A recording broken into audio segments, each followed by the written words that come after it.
ප්‍රවාහනය කියන්නේ මූලික මිනිස් අවශ්‍යතාවයක්. ප්‍රවාහනයේ මූලික අංගය තමයි වාහනේ. මේ වාහන කියන දේ නැති වුණොත් මොන වගේ දෙයක් වෙයිද අපිට?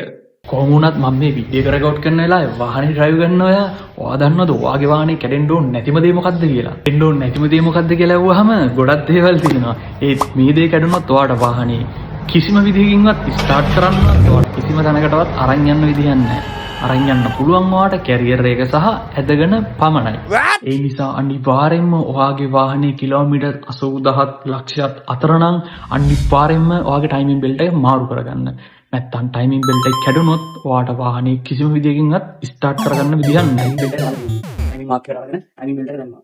ෆෑන් බෙල්ට් එක ඕල්ටර්නේටර් බෙල්ට් එක වෙනම එකක් තියෙනවා. AC කම්ප්‍රෙසර් එකට කුලියට තව බෙල්ට් එකක් තියෙනවා. ඒතකොට මේ වාහනේ බෙල්ට් තුනක් තියෙනවා. දැන් මේ තුනම දාලා ඉස්සරහ කොණ්ඩේ හයි කරලා තියෙන්නේ. අපි වල වාහනේ ස්ටාර්ට් කළා.